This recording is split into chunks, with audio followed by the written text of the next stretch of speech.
மிகப்பெரிய இலக்கிய மேதை என்று கொண்டாடப்படுகின்ற புதுமைப்பித்தன் அவர்களின் பிறந்த நாள். நமது மாநிலத்தில் உள்ள போட்டித் தேர்வுக்கு பயிலக்கூடிய மாணவர்களுக்கு சில விஷயங்கள் உங்கள் வாயிலாக தெரிவதற்கு ஒரு வாய்ப்பை ஏற்படுத்த வேண்டும் என்பதுதான் அந்த நிகழ்ச்சி. பொன்னகரம் அப்படின்ற கதை ஒரு ரெண்டரை பக்கம் தான் அந்த கதை இருக்கும். அந்த கதையை வந்து உலுக்கியது பாருங்க, உண்மையிலே யாரோ சட்டையை பிடிச்சிக்கிட்டு நம்மளை உழுக்கிற மாதிரி இருந்தது. அதில் எனக்கு அதிர்ச்சி காட்சி வரும். ட்ரெயின் போகும், குழந்தைங்கள்லாம் இந்த பக்கமாக நின்றுட்டு நாங்கள் வந்து கம்பிக்குள்ளே நுழைஞ்சு போவாங்க. கம்பிக்குள்ளே நுழைஞ்சு போகக்கூடாதுன்னு அவங்களுக்கு தெரியும், ஆனாலும் நுழைஞ்சு போகிறாங்க. அவங்க என்ன நுழைய முடியாமல் இருப்பதற்கு அவர்கள் என்ன கிளாக்ஸோ பேபிகளா அப்படின்னு சொல்லி ஒரு வரி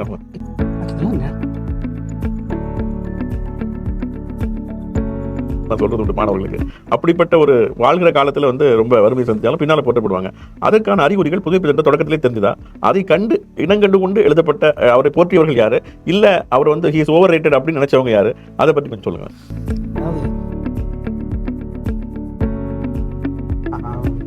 புதுமைப்பித்தனை பற்றி படிக்கணும் அப்படின்னா வாசகர்களுக்கு ஒவ்வொருத்தரும் ஒவ்வொரு விதமாக நிறைய கதைகளை சஜஸ்ட் பண்ணுவாங்க. நீங்கள் சஜஸ்ட் பண்ணக்கூடிய ஒரு 5 கதைகள்.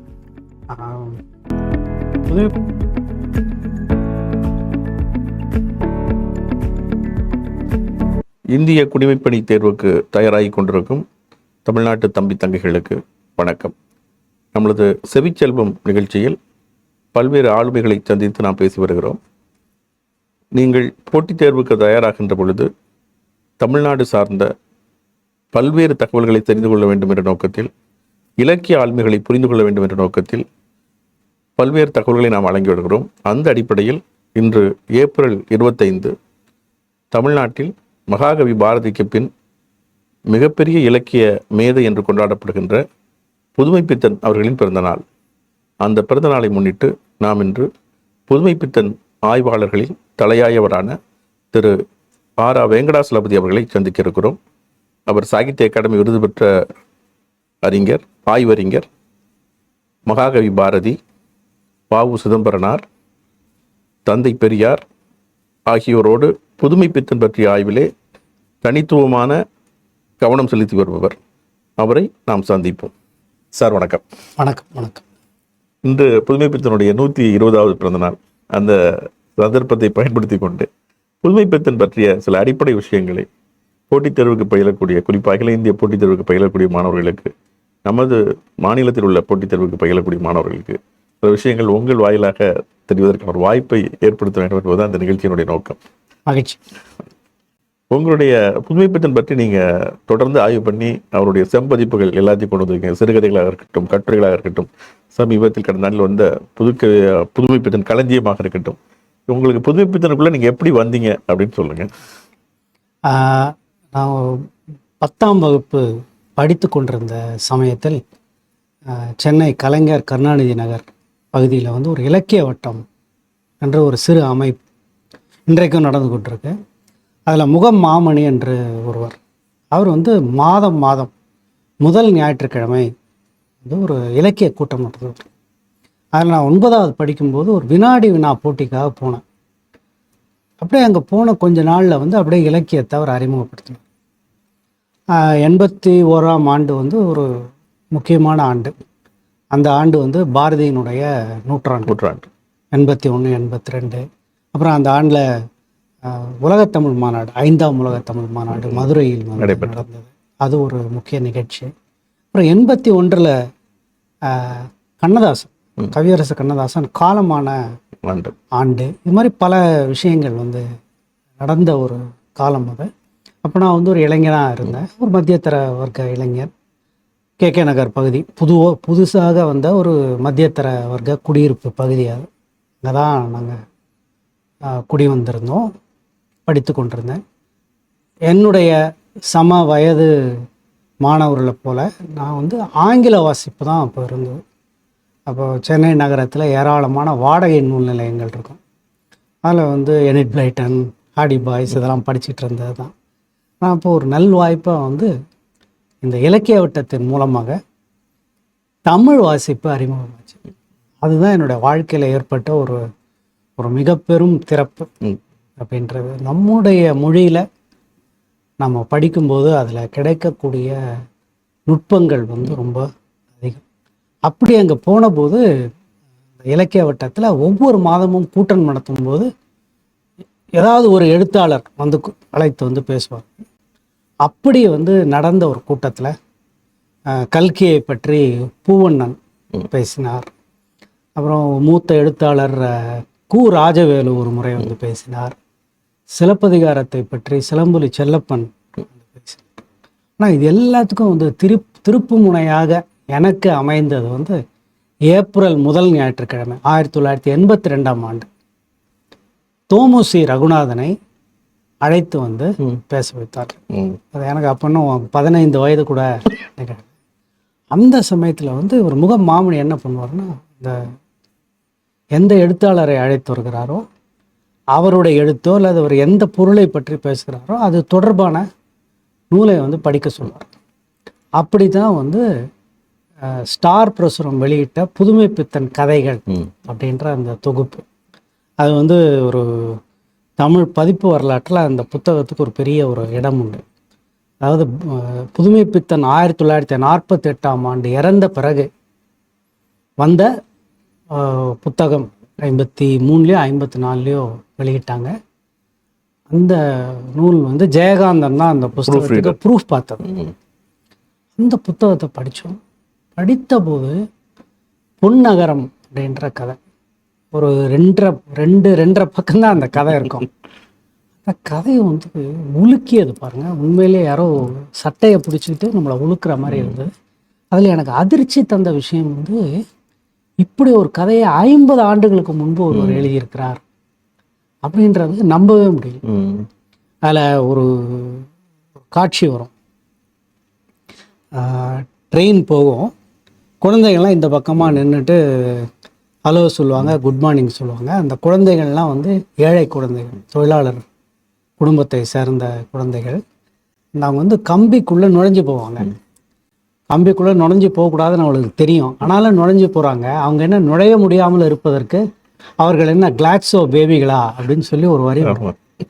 எனக்கு இதெல்லாம் இப்படி ஒரு அதிர்ச்சி இருந்தது.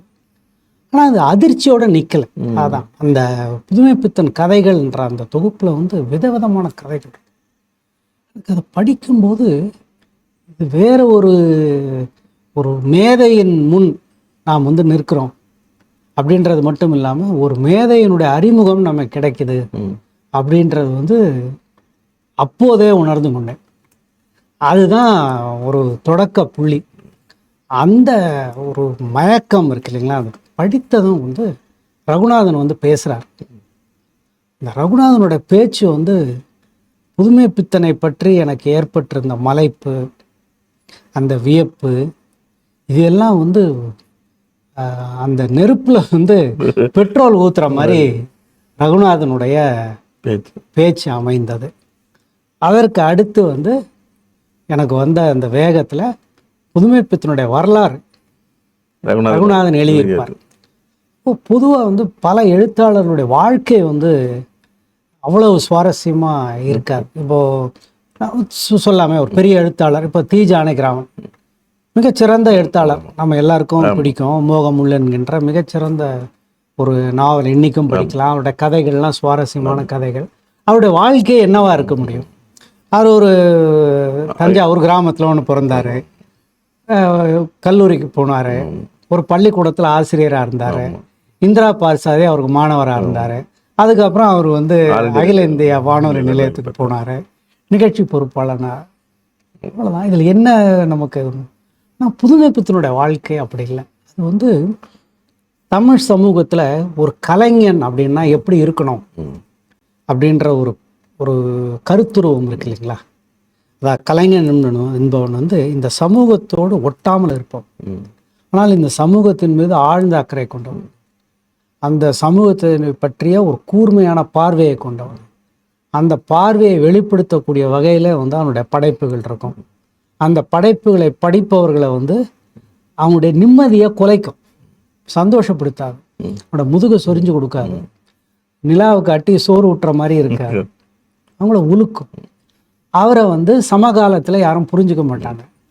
இந்த ஏழ்மையில் வந்து அவர் இறந்து போவாங்க. இறந்து போன பிறகு அவரை வந்து கண்டடைவாங்க அப்படின்ற அந்த ஒரு கலைஞனுக்குரிய ஒரு டெம்ப்ளேட் இருக்கு இல்லைங்களா, ஆமாம். அதில் புதுமைப்பித்தன் பொருந்திருப்பார். அதை வந்து ரகுநாதன் அந்த ஆளுமையாக ரொம்ப பிரமாதமாக எழுதியிருப்பார். எப்படி வந்து அவருடைய குத்தலான அங்கதம், நகைச்சுவை இதையெல்லாம் பற்றி அவர் எழுதியிருக்கிறது படித்து வந்து நான் நிலத்தில் என்னோட கால் இல்லை. அதான் நான் சொல்கிறேன், இந்த ஒரு முதல் காதலை விட வந்து இது ரொம்ப ஒரு மயக்கம் தரக்கூடிய ஒரு இது. அப்படியே படிக்க ஆரம்பித்தது. ஒன்றொன்றாக அவர் எழுதினது எல்லாம் புதுமைப்பித்தன் எழுத்து, ரகுநாதன் எழுத்து, அப்புறம் இதை போன்ற எழுத்துக்கள். இப்படி தான் எனக்கு சுந்தர ராமசாமி மீது அவருடைய எழுத்தின் மீது ஒரு பெரிய ஒரு ஈடுபாடு வந்ததற்கு காரணம், சுந்தர ராமசாமியுடைய முதல் இலக்கிய முயற்சி வந்து புதுமைப்பித்தன் மலர் போட்டாங்க. 1951 போட்டார். அப்புறம் அவருடைய சில குறிப்புகளில் புதுமைப்பித்தன் அங்கங்கே வருவார். இப்போ இப்படி தான் நம்ம நிறைய பேரோட வந்து அன்றைக்கு புதுமைப்பித்தனுடைய சமகால எழுத்தாளர்களை வந்து நான் சந்திக்க முடிந்தது. நாரணதுரைக்கண்ணன் என்ற ஒரு மூத்த எழுத்தாளர், ஒரு மரியாதைக்குரிய ஒரு நபர், அறிஞர் அண்ணாவால் வந்து மரியாதையுடன் போற்றப்பட்ட ஒரு எழுத்தாளர். இவர்களெல்லாம் பார்த்து பேசுகின்ற ஒரு வாய்ப்பு. அப்படி தான் புதுமைப்பித்தன் மீது ஒரு ஈடுபாடு. ரொம்ப எப்படி வந்தீங்கன்னு சொல்லிட்டீங்க சார். இப்போ வந்து புதுமைப்பித்தன் பற்றிய புத்தகங்கள் கொண்டு வந்ததில் உங்களுடைய இது ரொம்ப ரொம்ப முக்கியமான செம்பதிப்புகள் கொண்டு வந்ததில், அப்போ வந்து நீங்கள் புதுமைப்பித்தன் கதைகள் கொண்டு வந்திருக்கீங்க. புதுமைப்பித்தன் வரலாறு தோமுசியோடைய புத்தகத்தையே நீங்கள் வந்து பதிப்பாசிரியராக இருந்து அதில் உள்ள பல்வேறு குறிப்புகளை சேர்த்து நீங்கள் பதிப்பிச்சிருக்கீங்க. அப்புறம் புதுமைப்பித்தன் கட்டுரைகள் எல்லாத்தையுமே நீங்கள் கொண்டு வந்திருக்கீங்க. புதுமைப்பித்தன் களஞ்சியமும் கொண்டு வந்திருக்கீங்க. இப்போ இதில் வந்து பார்க்கும் பொழுது புதுமைப்பித்தன் களஞ்சியத்தில் நம்ம பார்க்கும்போது நீங்கள் வந்து வானத்து அமரன்னு ஒரு அற்புதமான ஒரு முன்னுரை எழுதியிருக்கீங்க. அப்படி பார்க்கின்ற பொழுது அதில் பல்வேறு விஷயங்கள் நீங்கள் பதிவு பண்ணுறீங்க. புதுமைப்பித்தனுக்கு சமகால மதிப்பீடு எப்படி இருந்தது அப்படிங்கிறத பற்றியும், அவர் காலத்தில் அவர் மறைந்த பொழுது வெளியான இரங்கலுரைகள், அதை பற்றி அவருக்கு நிதி திரட்டுவதற்கான, குடும்பத்துக்கு நிதி திரட்டுவதற்கான எடுக்கப்பட்ட முயற்சி, ஒரு 136 அறிஞர்களுடைய கட்டுரைகள் இருக்குது, 48 இதழ்களில் வந்த குறிப்புகளில் இருக்குது. 1200 பக்கத்தில் மிக பிரமாண்டமான அந்த புதுமைப்பித்தன் களஞ்சியம் நம்ம முன்னால் இருக்குது. ஸோ இப்படி சமகால மதிப்பீடுகள் அப்படிங்கும் பொழுது அப்போ வந்து ஒவ்வொருத்தரும் ஒவ்வொரு மாதிரி பார்த்துக்கலாம். நீங்கள் சொன்னீங்க கலைஞன் அப்படிங்கும்போது சமகாலத்தில் புரிந்து கொள்ளப்படாமல் பின்னர் போற்றப்படுவான் அப்படிங்கிறது. அப்போ நத்தம்போல் கேடு முழுதாகும் சாக்காடு வித்தகர் கல்லால் அரிதுன்னு வள்ளுவரே சொல்றாரு. அந்த வித்தகர் யாருன்னா பாரதியும் புதுமைப்பித்தன் தான் நான் சொல்றது உண்டு மாணவர்களுக்கு. அப்படிப்பட்ட ஒரு வாழ்கிற காலத்தில் வந்து ரொம்ப வறுமை சந்திச்சாலும் பின்னால் போற்றப்படுவாங்க. அதற்கான அறிகுறிகள் புதுமைப்பித்தன் தொடக்கத்திலே தெரிஞ்சுதா? அதை கண்டு இனங்கண்டு கொண்டு எழுதப்பட்ட அவரை போற்றியவர்கள் யாரு, இல்ல அவர் வந்து ஹி இஸ் ஓவர் ரேட்டட் அப்படின்னு நினைச்சவங்க யாரு, அதை பற்றி கொஞ்சம் சொல்லுங்க. அதாவது எனக்கு ஏதோ ஒரு காரணத்தினால ஒரு வரலாற்று உணர்வு என்பது வந்து எனக்கு ஒன்று இருந்திருக்கு. வரலாற்று உணர்வுன்றது என்னமோ ஒரு ஏதோ ஒரு அஷ்டமா சித்து அது போன்ற ஒன்று கிடையாது. அதுக்காக வந்து மூச்சை அடக்கி நின்று பிடிச்செல்லாம் வந்து தவம் செய்தெல்லாம் அந்த அஷ்டமா சித்தை வந்து அடைய வேண்டியது. வரலாற்று உணர்வு என்பது கால அமைதியை புரிந்து கொள்வது தான். அது ஏதோ ஒரு காரணத்தினால அந்த கால அமைதியை புரிந்து கொள்றதுல எனக்கு ஒரு ஈடுபாடு உண்டு. அதாவது ஒரு படைப்பு எழுதப்பட்டதுன்னா அதனுடைய காலம் என்ன, எந்த சமயத்தில் எழுதினார் என்பது எப்போவுமே ஒரு உணர்வு இருக்கும். இப்போ பாரதியோட எழுத்தை நம்ம படிக்கிறோம். பாரதி காலத்திலே அவன் என்ன சொல்கிறான், எல்லாரும் சொல்லி சொல்லி தேஞ்சு போன ஒரு கருத்து தான், ஆடுவோமே பள்ளு பாடுவோமே ஆனந்த சுதந்திரம் அடைந்து விட்டோம் என்று. அது அன்றைக்கு பாடப்பட்ட போது எப்படி இருந்திருக்கு? நீ சுதந்திரம் வாங்கி 75 ஆண்டுகளுக்கு மேலே ஆன பின்பு அதை சொல்கிறதுல ஒரு வியப்பும் கிடையாது. ஆனால் அவர் சுதந்திரம் வரத்துக்கு முன்னாடியே வந்து அப்படி ஒரு எண்ணத்தை வெளிப்படுத்தும் போது அது எவ்வாறு உள்வாங்கி கொள்ளப்பட்டிருந்திருக்கும், அல்லது அன்றைக்கு அந்த கருத்தை சொல்லும்போது அது எவ்வாறு எதிர்கொள்ளப்பட்டிருந்திருக்கும் என்பதை வந்து எப்போவுமே புரிந்து கொள்ள நான் வந்து பார்ப்பேன். அதனால் பாரதி எழுத்தை கூட பார்க்கும்போது பாரதியை சமகாலத்தில் புரிந்து கொண்டவர்கள் எத்தனை பேர் அப்படின்னு பார்த்தோம்னா குறைவு. இப்போது என்னுடைய நண்பரும் என்னுடைய மரியாதைக்குரிய தமிழ் பேராசிரியருமான மணிகண்டன், அவர் இன்னைக்கு புதிய செய்திகள்லாம் கண்டுபிடிச்சு நம்ம நினைக்கிற மாதிரி இல்லை, அவர் சமகாலத்தில் கொஞ்சம் பேர் புரிஞ்சுக்கிட்டாங்க அப்படின்னு சொல்கிறாரு. உண்மை. ஏன்னா வஉசியே அவரை பற்றி சொல்கிறாரு, அவர் வந்து மேதை அப்படின்னு சொல்கிறார். வஉசி வந்து பாரதி வந்து அவரோட 10 வயது இளையவர். அவர் சொல்றாரு அவர் வந்து ஒரு மேதை அப்படின்னு சொல்றாரு.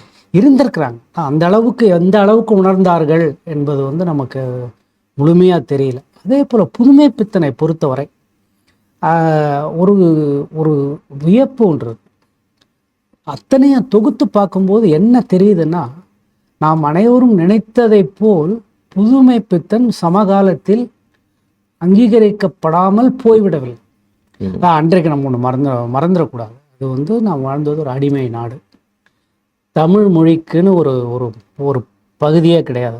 சென்னை மாகாணம் என்கின்ற ஒரு நிர்வாக வசதிக்காக உருவாக்கப்பட்ட ஒரு எந்த தர்க்கத்துக்கும் அடங்காத ஒரு நிலப்பரப்பு.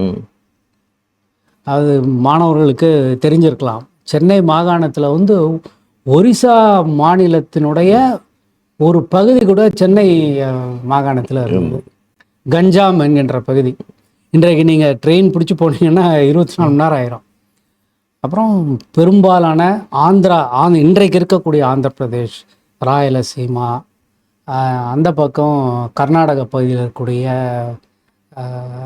தக்ஷிண கன்னட மாவட்டம், அப்புறம் மலபார், கேரளத்தினுடைய மலபார் மாவட்டம் எல்லாமே வந்து தமிழ்நாட்டு சென்னை மாகாணத்தில் இருந்து. ஆனால் கன்னியாகுமரி மாவட்டம் கிடையாது, புதுக்கோட்டை கிடையாது.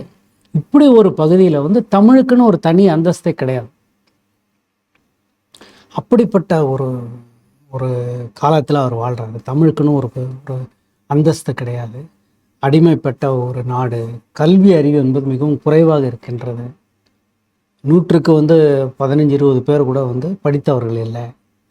இந்த சூழலில் அவர் எழுத ஆரம்பிக்கிறார். ஆனால் அவர் எழுதிய காலம், அவரே சொல்கிறார், ஒரு பெரிய கலைஞனுடைய ஒரு தன்மை என்னவென்றால் வந்து மிகுந்த தன்னுணர்வு உள்ளவனாக அந்த கலைஞன் எப்பவுமே இருப்பான். தன்னுணர்வு என்று நான் சொல்வது, அவருக்கே தெரியும் நாம் வந்து நம்ம காலத்துக்கு முந்தி இருக்கிறோம். இப்போ நீங்கள் கூட சொல்லிட்டு இருந்தீங்க, அவர் ஒரு கவிஞர் வந்து ஒரு மௌடிகமான ஒரு கவிஞர் அவர்கிட்ட சொல்கிறாரு, புதுமை பித்தன் நானும் நீங்களும் வந்து 1000 ஆண்டு தப்பி பிறந்துட்டோம் அப்படின்னு சொன்னதும் புதுமை பித்தன் சொல்கிறாரு, ஆமாப்பா நீ வந்து நான் முந்தி பிறந்துட்டேன், நீ 1000 வருஷம் பிந்தி பிறந்துட்ட அப்படின்னு வந்து சொல்கிறார். அந்த தன்னுணர்வு அவருக்கு இருக்குது. நாம் வந்து முன்னோடியாக இருக்கிறோம், நம்ம எழுதுறது எல்லாம் எல்லாருக்கும் புரியாது அப்படின்ட்டு. ஆனால் அதே சமயத்தில் அவர் சொல்கிறார், அந்த தன்னுணர்வினுடைய ஒரு தன்மை. அவர் என்ன சொல்கிறாருன்னா, என்னோட எழுத்து என்பது 1930ஆம் ஆண்டில் ஏற்பட்ட இந்திய சுதந்திர போராட்டத்தினுடைய 2வது அலையாகிய சட்ட மறுப்பு இயக்கத்தினுடைய பின்னாடி வந்த மாற்றங்களுடைய ஒரு பிரதிநிதி நான் அப்படின்னு சொல்றாரு. அப்படிதான் அவர் சொல்றாரு. அவரு சொல்லல, நான் வானத்துல நேரா குதிச்சேன், சரஸ்வதி தேவி நாக்கில் எழுதினாரு அப்படின்லாம் அவர் அவர் இப்படிதான் சொல்றாரு. அந்த காலம் வந்து ஒரு உணர்ச்சிகரமான ஒரு காலம். இளைஞர்களுக்கிட்டலாம் வந்து ஒரு பெரிய ஒரு மன எழுச்சி இருந்தது. அந்த கட்டத்தில் அவர் வராரு, எழுத ஆரம்பிக்கிறாரு. அன்றைக்கு தான் வந்து சிறுகதை என்கின்ற இலக்கிய வடிவம் வந்து தமிழில் வந்து காலூன்றி பெரிய பெரிய எழுத்தாளர்கள் எழுத ஆரம்பிக்கிறாங்க. அந்த ஒரு 10 ஆண்டுகளுக்குள் புதுமை பித்தன், கூப்பா ராஜகோபாலன், DS ராமையா, சீசு செல்லப்பா, மௌனி எல்லாரும் இந்த கட்டத்தில் ஏறத்தாழ தாழகிராமன் கூட ஏறத்தாழ அந்த சமயத்தில் வந்துடுறாரு, MB வெங்கட்ராம், எல்லாருமே எழுத ஆரம்பிக்கிறார். இந்த மாதிரி ஒரு சூழலில் அவர் எழுதும்போது முதலில் சமகாலத்தவர்கள் எல்லாருமே வந்து அவரை புரிஞ்சுக்கிட்டாங்க. இவர் வந்து ஒரு நம்மிடமிருந்து வேறுபட்ட, நம்மை விட ஒரு படி மேலான ஒரு எழுத்தாளர் என்பது அவங்களுக்கு எல்லாருக்குமே தெரிஞ்சிருக்கு. சொல்லப்போனால் கானா சுப்பிரமணியம், அந்த புகழ்பெற்ற விமர்சகர், அவர் ஆங்கிலத்தில் தான் எழுத ஆரம்பிக்கிறார். ஒரு டைப்ரைட்டரை வாங்கிட்டு அவர் தஞ்சாவூர்லேருந்து சென்னை கிளம்பி வர்றார். ஆங்கிலத்தில் எழுத வேண்டும் என்று நினைத்து கொண்டு வந்தவர் புதுமை பித்தன் கதையை படித்த உடனே அவர் நினைக்கிறாரு, அட ஆங்கிலத்தில் சாதனைகள் என்று சொல்லப்படுவதையெல்லாம் வந்து இந்த ஒரு கதையில இவர் வந்து தாண்டி போயிட்டாரு, இப்படி எழுத முடியும் என்றால், வாய்ப்பு இருக்கிறது என்றால் ஏன் ஆங்கிலத்தில் எழுதணும், தமிழிலேயே எழுதுவோம் தான் அவர் நினைக்கிறார். அப்போ அவர் சமகாலத்தில் உணர்ந்திருக்கிறாங்க. எனக்கு நான் என்னுடைய ஆராய்ச்சியினுடைய ஒரு பகுதியாக வஉசி, பாரதியார், பெரியார் இவர்களை பற்றிலாம் ஆராய்ச்சி செய்யும்போது அந்த சமயத்தில் வந்த எல்லா குறிப்புகளையும் நான் வந்து உள்வாங்கி கொண்டே இருந்தேன். அப்போ புதுமை பித்தனை பற்றி அந்த குறிப்புகளையும் நான் வந்து சேகரித்து கொண்டே வந்தேன். அப்போதான் எனக்கு புரிஞ்சது, இப்போ உணர்ந்தேன் நான் நிறைய பேர் அவரை கவனிச்சிருக்கிறாங்க என்பது. அப்புறம் இன்னொன்று, தமிழ் சூழலில் ஒரு முற்றிலும் ஒரு வித்தியாசமான ஒரு எதிர்வினை இவருக்கு வந்தது. அப்படின்னா, நம்ம தமிழ் சமூகம் வந்து, அது தமிழ் பண்பாட்டு உலகம், அது வந்து கம்பார்ட்மெண்டலைஸ். எல்லாரும் அவங்கவுங்க தனித்தனி கம்பார்ட்மெண்ட்டில் இருப்பாங்க. இது படிக்கிறவங்க அதை படிக்க மாட்டாங்க, அதை படிக்கிறவங்க இதை படிக்க மாட்டாங்க. வெகுஜன எழுத்தை படிக்கிறவங்க வந்து சோதனை எழுத்துக்களை படிக்க மாட்டாங்க, தீவிர இலக்கியத்தை படிக்க மாட்டாங்க. வெகுஜன நாவல்களை படிக்கிறவங்க வந்து சீரிய இலக்கிய படிப்பு இருக்காது. இது எல்லாவற்றுக்குமே வந்து சமூகத்தில் இடம் இருக்காது, உணர மாட்டாங்க. நான் புரிந்து கொண்டது, புதுமை பித்தனை வந்து எல்லாருமே வாசிச்சிருக்காங்க, எல்லாருமே வேந்திருக்காங்க. அது வந்து ஒரு புறம் அது காணாசு டிஎஸ் சொக்கலிங்கமாக இருக்கலாம், இன்னொரு புறம் அண்ணாவாக இருக்கலாம், இன்னொரு புறம் நாவலர் நெடுஞ்செழியனாக இருக்கலாம். ஒரு முறை திராவிடர் கழக தலைவர் ஆசிரியர் கி வீரமணி அவர்களை சந்தித்த போது அவர் வந்து புதுமை பித்தனுடைய வாழ்க்கை நிகழ்ச்சி ஒன்றை சொன்னார். இது போல வெவ்வேறு தரப்பினரும் அவரை படித்திருக்கிறார்கள். அவரவர் அளவில் அவருடைய மேதையை வந்து மேதைமையை வந்து உணர்ந்திருக்கிறார். இதுதான். அப்புறம் எல்லாருக்குமே வந்து அவர் ஒரு மேதை என்பதில் சந்தேகம். மிகச்சிலர் வந்து அதை வந்து விவாத பொருளாக்கி அவருக்கு எழுத தெரியாதுன்னு. இப்போ கண்ணதாசன் வந்து புதுமை பித்தன்லாம் ஒரு எழுத்தாளரான எழுதியிருக்காரு. அதனால் உடனடியாக அதற்கு கடுமையான எதிர்வினைகள் வந்திருக்கின்றன. இல்லை, இப்போ காணாசோட நீங்கள் சொல்லும்போது எனக்கு ஒரு ஞாபகம், உங்கள் இதில் தான் பதிவு பண்ணுவீங்க. காணாசோடைய கொட்டேஷன் ஒன்று, இவரை வந்து திகைச்சிறந்த எழுத்தாளர் ஆகா ஓஹோ என்று புகழ்வர்கள் 1000 பேர் உண்டு. இவரை வந்து தமிழே தெரியாத ஒரு எழுத்தாளரா என்று சொல்வர்கள் 100 உண்டு. அதில் பல பேர் எழுத்தாளர்கள் அப்படின்னு சொல்லி எழுதியிருப்பாரு.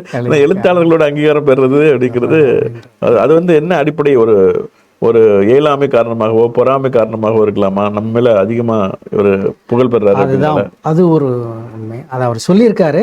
காணாசு சொன்னதுலேயே ஒரு இது, அவர் என்ன சொல்றாரு, தன்னை முதல் அணியில தான் சேர்த்துக்கிறாரு. அப்படி இருக்காரு. பலர் நான் புரிந்து கொண்ட அளவில் பார்த்தோம்னா எல்லாருக்குமே வந்து அவர் மேலே ஒரு அவருடைய விமர்சன கருத்துகள் இதெல்லாம் அவங்கள ரொம்ப புண்படுத்தியிருக்கு, துன்பப்படுத்தியிருக்கு. ஆனால் அவர் வந்து ஒரு உயர்ந்த எழுத்தாளர் என்பதில் மாற்று கருத்தில். இப்போ அது கல்கிக்கும், இன்றைக்கு கல்கி வந்து உண்மையிலேயே வந்து 10 லட்சக்கணக்கான புத்தகங்களை வந்து விற்பனையாக இருக்குது.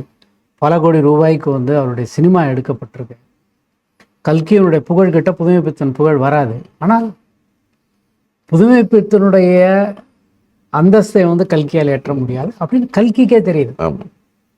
அந்த நிலை இருந்திருக்கின்றது. இப்போ ஜெயகாந்தன் தொடர்ச்சியாக, இப்போ ஜெயகாந்தனுடைய ஒரே ஒரு கட்டுரை தான் வந்து நான் போட்டிருக்கேன். ரொம்ப வியப்பா இருக்கு. அமரத்துவமான கதையின் பொன்னகரம் பற்றியெல்லாம் பொன்னகரத்தை விமர்சனம் பண்ணி எழுதியிருக்காரு. அப்புறம் கடைசியில் முடிக்கும் பொழுது ஆனால் அப்படி சொல்றாரு, இப்படி ஒரு கதை வந்து எழுதப்பட்டதில்லை தமிழ்லான்னு சொல்றாரு. ஜெயகாந்தன் வந்து இதை சுந்தர ராமசாமி ரொம்ப அழகா சொல்லியிருக்கார். தமிழ்நாட்டில் தொடர்ந்து புதுமை பித்தன் புகழ் பாடியவர்களில் மிக முக்கியமானவர் வந்து ரகுநாதனுக்கு அடுத்து ஜெயகாந்தன் சொல்றாரு. ஆனா ஜெயகாந்தன் எழுதின கட்டுரை ஒண்ணுதான். அதை போன்றவர்கள் யார் பாராட்டுகிறார்கள் என்பது ஒரு நேர்காணல கூட அவர் சொல்லியிருக்காரு. நான் ப்ரூஃப் ரீடரா இருந்து தான் நான் எழுத்தாளர் ஆனேன் புதுமை பித்தனுக்கு. அது புதுமை பித்தனை ப்ரூஃப் பார்த்து தான் நான் தமிழ் கத்துக்கிட்டேன் அப்படின்னு சொல்றாரு. அதாவது யார் பாராட்டுகிறார்கள் என்பது சொல்லுவாங்க இல்லையா, வசிட்டர் வாயால் பிரம்ம ரிஷின்னு சொல்ற மாதிரி. ஜெயகாந்தன் சொன்னாருன்னா, இப்போ ஜெயகாந்தன் 2 எழுத்தாளர்களை தான் வந்து ஒரு தமிழ் எழுத்தாளர்களை அவர் போட்டிருக்கார். பாரதி ஒன்று விட்டுருவோம், பாரதி கம்பன் அவர்கள் வந்து சமகாலத்தில், அவருடைய சமகாலத்தில் அவர் பாராட்டினது 2 பேரை தான். ஒன்று புதுமை பித்தன், இன்னொன்று மௌனி. அவங்க 2 பேரை மட்டும்தான் அவர் வெளிப்படையாக அங்கீகரித்து. இப்போ அந்த மாதிரியான, அப்போ சிலர் வந்து இதே போல் ஒரு முறை ஜெயகாந்தனை வந்து கேட்டபோது அது சொன்னால், நீங்கள் சுந்தரராமசாமி சிறந்த எழுத்தாளர்னு சொல்கிறீங்க, அவர் வந்து அவரோட கதை எங்களுக்கு புரியவே இல்லையே அப்படின்னு சொன்னபோது அவர் என்ன சொன்னார்னா, கற்றாரை காமுருவர் அப்படின்னாரு. ஓடி போச்சு. அப்போ அவர் சொல்றதுன்றது புதுமை பித்தனுடைய புகழை பாடுவது என்பது ரொம்ப ஒரு பெரிய விஷயம் நம்ம கேட்டிருக்கிறோம். நானே கேட்டிருக்கேன் ஜெயகாந்தனுடைய பேச்சுக்களை. இப்போதும் வந்து அவருடைய இன்னொரு நண்பர் வந்து தமிழொலி, இந்த நூலில் கூட தமிழொலி வந்து எழுதியிருக்காரு. மாதவி காவியம்லாம் எழுதினவர். ஆமாம், மாதவி காவியம். தமிழொலி வந்து தமிழ் சமூகத்தில் வந்து போதுமான அளவிற்கு கவனிக்கப்படாத ஒரு கவிஞர், வந்து இளம் வயதிலே இறந்து விட்டார். ரொம்ப ஒரு முக்கியமான கவிஞர், அறிஞர், அதாவது கவிஞராகவும் அறிஞராகவும் ஒன்றாக திகழ்ந்தவர். அவர் வந்து புதுமை பித்தனை பற்றி ஒரு பாடல் எழுதியிருக்கார். அது ரகுநாதனுடைய சாந்தி பத்திரிகையில் வந்தது. அந்த பாட்டு இதில் இருக்கு. பித்தன் எனத்தன் பெயர் சூடி வந்த பெரியனை நீர் அறிவீரோ, அத்தன் அமரன் அமுதொத்த கவிஞனை நீர் அறிவீரோ அப்படின்னு சொல்லிட்டு ஒரு பாட்டு. இப்போ நான் அதை சொல்லும்போது அந்த பாட்டில் ஒரு பெரிய ஒரு சுவை ஒன்றும் இருக்காது. இந்த பாட்டை ஜெயகாந்தன் மேடையில் வந்து பாடி நான் கேட்டிருக்கேன். அது கேட்கும் போதே அப்படியே வந்து ஒரு அப்படி ஒரு ஒரு பெரிய ஒரு ஆளுமையாக புதுமை பித்தன் இருக்கார். அதோட ஒவ்வொரு தலைமுறையும் வந்து அவரை பார்க்கிற பார்வை வந்து அவரை விமர்சனத்துக்கு உட்படுத்தி அவரை பார்த்து வியந்து அடுத்த தலைமுறைன்னு இப்போ பார்த்தீங்கன்னா ஒரு 4 தலைமுறை வந்துருச்சு. இப்போ நான் 80களில் அவரை படித்தபோது மீண்டும் ஒரு புதிய வாசிப்பு வந்து கொண்டிருந்தது. 90களில் அவரை பற்றி கடுமையான எதிர்மறையான விமர்சனங்கள் வந்தார். அவர் வந்து அவருடைய ஒரு மேல்நிலை சாதி பார்வையில் பார்த்தார், அவருக்கு வந்து அப்படின்னு சொல்லிட்டுலாம் சில விமர்சனங்கள்லாம் வந்தது. அந்த விமர்சனம் பண்ணவர்கள்லாம் இன்னைக்கு எங்க இருக்காங்கன்னே தெரியல. அதாவது அவருடைய காலத்துல விமர்சனம் பண்ணவங்களே நான் சில பேட்டி எடுத்திருக்கேன், பன்னாட்டு புத்தகங்களாக. அவங்க அதை மாத்திக்கிட்டேன்னு சொல்லியிருக்காங்க, பேட்டியிலே பதிவு பண்ணியிருக்கேன் நான். அப்படிப்பட்ட ஒரு நிலை இருக்கின்றது. இப்போ எல்லாருமே அவங்க காலத்திற்கு உட்பட்டவர்கள் தான். இப்போ பாரதி கூட எழுதுறாங்க, இப்போ சொல்றாரு ஆண் பிள்ளைகள் அல்லமோ உயிர் வெல்லமோ அப்படின்னு சொல்லிட்டு வஉசி பாடுறதா சொல்றாரு. அது இன்றைய பார்வையில் அதை பார்க்கும்போது அது தவறாக தான் இருக்கும். ஆனால் அதை தாண்டி இருக்கிறாங்களா, அதை தாண்டி அவருக்கு வந்து அவர் சொல்கின்ற கருத்துகளுக்கும் வெளிப்படுத்துகின்ற உணர்வுகளுக்கும் இடம் இருக்கான்றது. அதே போல் புதுமை பித்தன் நிற்கிறாரு என்பதுதான் வந்து ஒவ்வொரு தலைமுறையும் நம்ம பார்க்கிறோம். இப்போ என்னுடைய தலைமுறைக்கு அடுத்து 2 தலைமுறை வந்துருச்சு. அந்த தலைமுறைக்கும் வந்து அவருடைய எழுத்து வந்து இருக்கு. இப்போ உதாரணத்துக்கு கடவுளும் கந்தசாமி பிள்ளையும் ரொம்ப புகழ்பெற்ற ஒரு கதை. எந்த அளவுக்கு புகழ்பெற்ற கதை அப்படின்னா, சீசு மணி என்று ஒரு அறிஞர், சைவ சித்தாந்த அறிஞர், திருநெல்வேலியில் இருக்கார். அவர் அந்த கதையை எப்படி நினைவு கூர்ந்தாருன்னு நான் சொல்கிறேன். கலைமகள் பத்திரிகையை வாங்கி எங்கே படித்தேன், எப்படி படித்தேன்றது அவருக்கு நினைவு இருந்தது.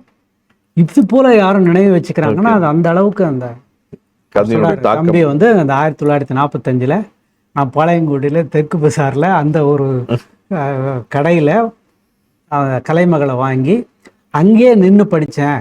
கதை பாதி தான் வெளியே வந்திருந்தது, அடுத்த இதழில் தான் 2வது பகுதி வந்தது அப்படின்ற அளவுக்கு நினைவு கூர்ந்தார். அதே போல் இன்றைக்கு எனக்கு அடுத்து நான் சீசுமணி அண்ணாச்சிக்கு அப்புறம் ஒரு 2 தலைமுறை கழித்து நான் வரேன். எனக்கு அடுத்த 2 தலைமுறை வந்துச்சு. இன்றைக்கு படிப்பவர்களுக்கும் அந்த கதையில் வந்து ஏதாவது விஷயம் இருந்துகிட்டே இருக்கேன். அந்த கதையை வந்து நான் சிகாகோ பல்கலைக்கழகத்தில் உயர்நிலை மாணவர்களுக்கு நான் வந்து அந்த கதையை பாடம் எடுத்தேன். அந்த பாடம் எடுக்கக்கூடிய வகுப்புக்கு வந்து தற்செயலாக வந்து சிகாகோவிற்கு வந்திருந்த கவிஞர் சேரன், டொராண்டோவிலேருந்து வந்திருந்தார். அவர் அந்த வகுப்பில் வந்து உட்கார்ந்தார். சிறப்பு. அவர் நான் அதில் இருக்கக்கூடிய இலக்கிய குறிப்புகள், ஒரு இலக்கிய படைப்பினுடைய மிகச்சிறந்த அம்சம் என்னவென்றால் சொல்லாமல் அதில் வந்து சொல்லக்கூடிய விஷயங்கள் இருக்கும். ஏதோ ஒரு பழந்தமிழினுடைய ஒரு தொடர், ஒரு வரி, ஒரு உணர்வு, அதில் பல விஷயங்களை சொல்லிகிட்டே வரும்போது நான் கவனிக்க தவறிய ஒன்றை சட்டென்று உடனே வந்து எடுத்து கொடுக்குறாரு. அப்போ அந்த கதைக்கு பின்னாடி ஒரு 2000 ஆண்டு கால தமிழ் பண்பாடு வந்து அதில் ஓடிக்கிட்டு இருக்கு. அப்புறம் அதே போல் அவருடைய செல்லம்மாள் என்கின்ற ஒரு கதை, அந்த கதையை பற்றி சுந்தர ராமசாமி சொன்னார். தமிழினுடைய ஆகச்சிறந்த காதல் கதை அப்படின்னு எழுதியிருக்கார்.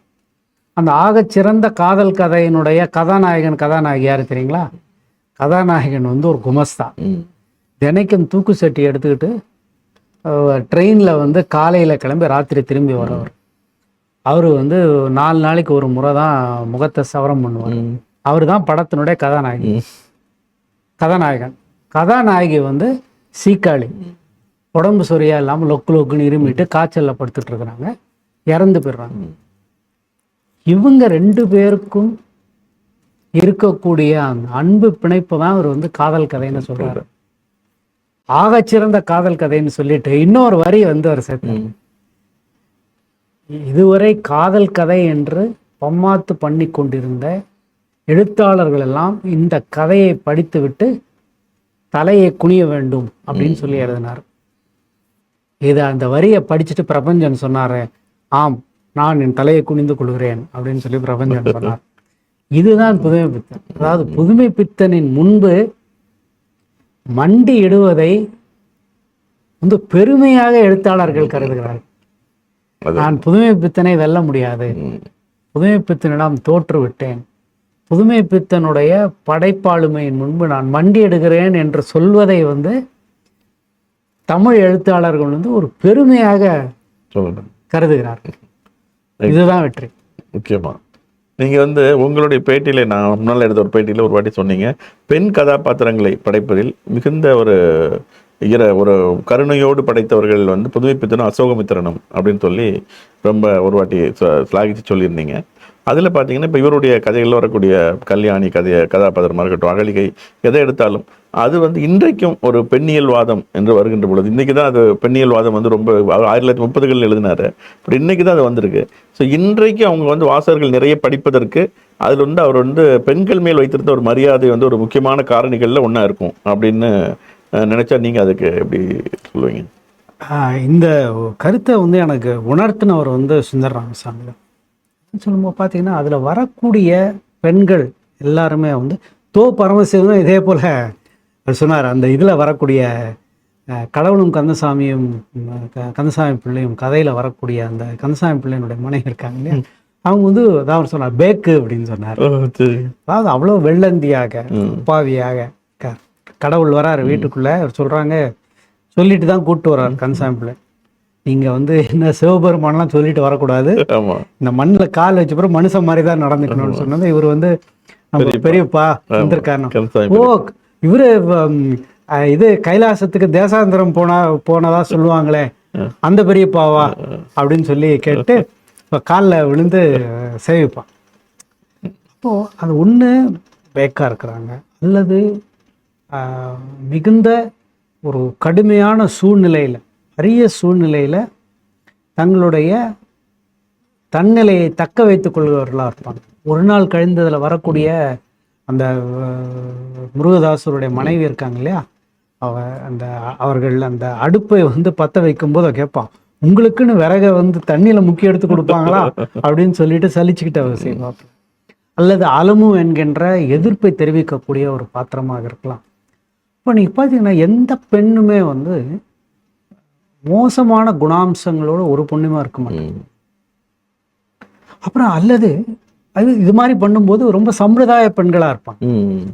இவருடைய படைப்பில் அப்படியும் இருக்க மாட்டாங்க. கல்யாணி வந்து அவள் துணிந்து வந்து அந்த ஓவியனிடம் சொல்கிறாள், நம்ம வந்து அவளுக்கு இந்த திருமண உறவுல வந்து ஒரு வயதானவன, அதுவும் மூத்தாள் குடிப்பெருமையை பேசக்கூடிய அவரோட கணவனோட அவளுக்கு வந்து நல்ல உறவு இல்லை, ஆனால் இந்த ஆளை விரும்புகிறான், அவள் தைரியத்துடன் நடந்து கொள்கிறாள், அவர் பயப்படுறார். அதே போல் நவநாகரிக பெண்மணி, இந்த சுப்பையா பிள்ளையின் காதல்களில் வருவான். அந்த காலத்தில் நவநாகரிக பெண்மணி என்றால் வந்து எதிர்மறையாகத்தான் வந்து சித்தரிக்கப்படுவாங்க. இதில் அப்படி இல்லை, அவள் ரொம்ப இயல்பாக வந்து அவளுடைய உடையினுடைய ஒரு முனை வந்து இவர் மேலே பட்டது, இவருக்கு தான் ஏதோ விதவிதமான கற்பனைகள் சுப்பையா பிள்ளைக்கு வரும். அவள் பாட்டு அவள் இயல்பாக வந்து போ. நீங்கள் மறந்துடாதீங்க, 1939 மருத்துவ கல்லூரிக்கு செல்லக்கூடிய ஒரு பெண்ணை பற்றி அவர் எழுதுறாரு. அந்த எழுதும் போது அது ஒரு வினோத பிறவியா அவர் காட்டுறாரு, இயல்பாக தான் காட்டுறாரு. அந்த மாற்றத்தை வந்து அவர் முற்றிலும் வரவேற்கிறார். அவர் ஒன்றும் புலம்பில்லை, இது பாட்டு பெண்கள் வராங்க, மற்ற ஆண்கள் பக்கத்துல உட்காந்து ட்ரெயின்ல உட்காந்து போறாங்க, அவங்க உடை அவர் மேல படுது, இதெல்லாம் பார்த்து அவர் வந்து பண்பாட்டு கவலையெல்லாம் அவர் அடையவே இல்லை.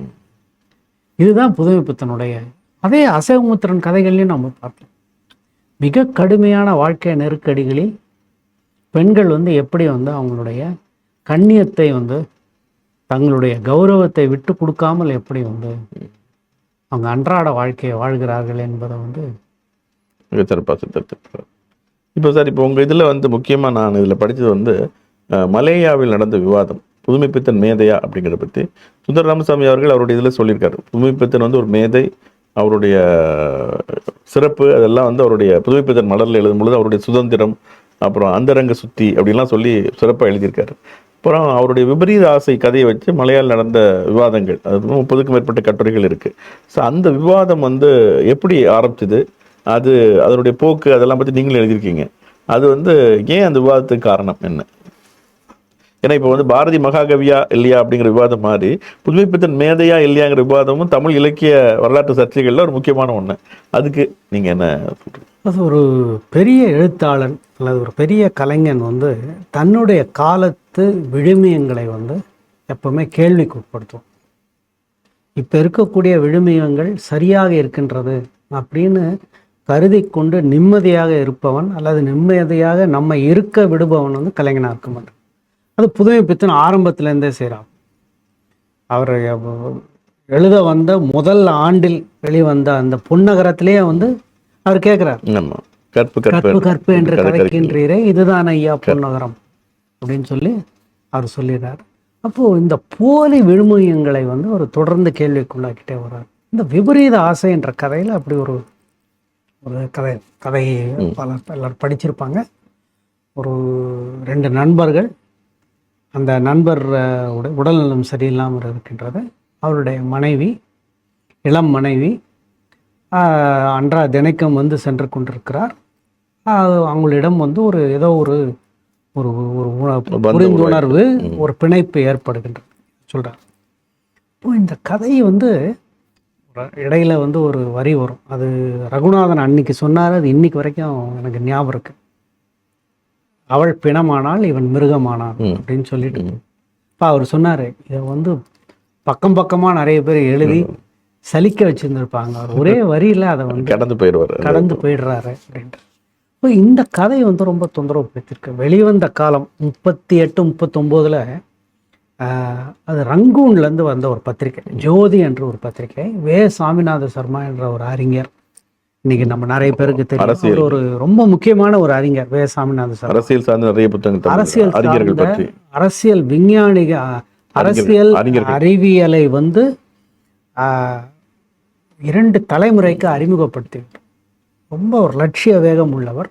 ஆனால் அவருடைய தன்மை என்னவென்றால் வந்து அவர் ஒரு ஒரு என்ன சொல்லலாம் என்றால் வந்து ஒரு மரபார்ந்த விழுமியங்களை கை கொண்டவர். அவருக்கு இதெல்லாம் வந்து பிறன்மனையை விழைவது மட்டும் அல்ல, விழைந்து அதை வந்து ஈடேற்றிக் கொள்வது என்பதை வந்து அவரால் கற்பனை செய்ய முடியாது. ஏன்னா அவர் மனைவி இறந்த போது அவர் ஒரு புத்தகம் எழுதியிருக்கார், அவள் பிரிவுன்ற பேர். புத்தகத்தினுக்கு பேரே வந்து அவள் பிரிவு என்பதுதான். அது மாதிரியான ஒருவருக்கு வந்து இப்படி ஒரு கதை வந்து வெளியிடுறது, அப்போவே அந்த கதையை வெளியிடும்போது அவருக்கு நிறைய மனத்தடைகள்லாம் இருந்திருக்கு.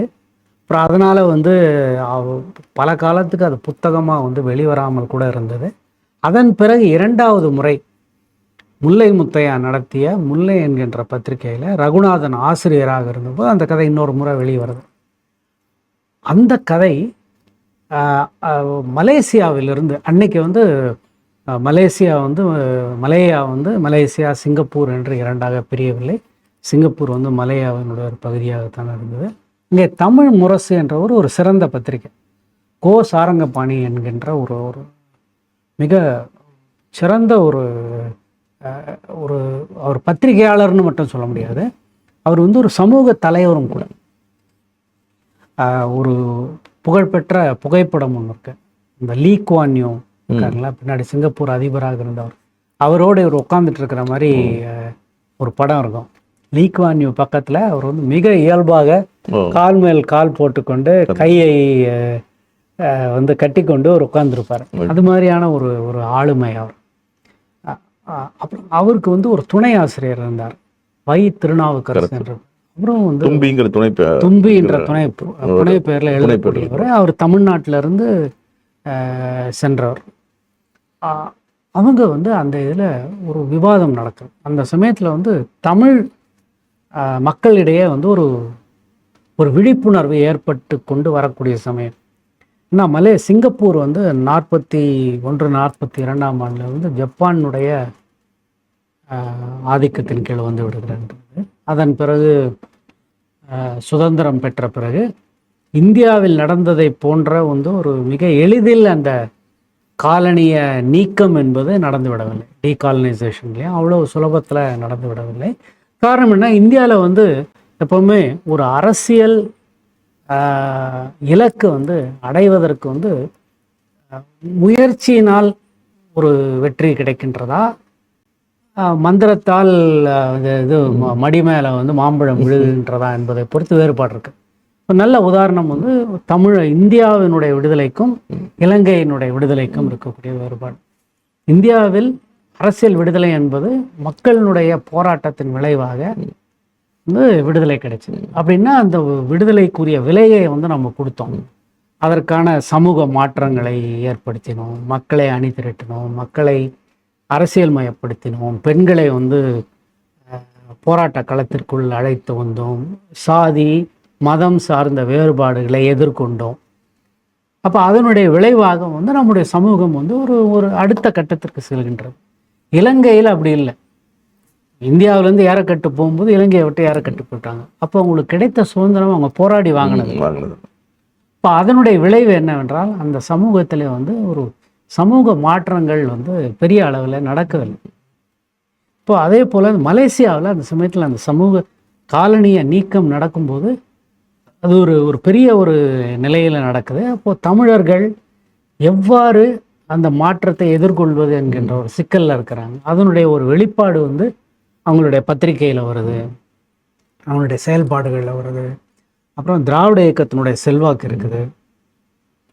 ஏன்னா 2 முறை பெரியார் வந்து மலேசியாவுக்கு சொல்லுவார்.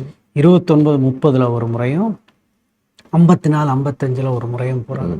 2மே வந்து வரலாற்று சிறப்பு மிக்க பயணங்கள்.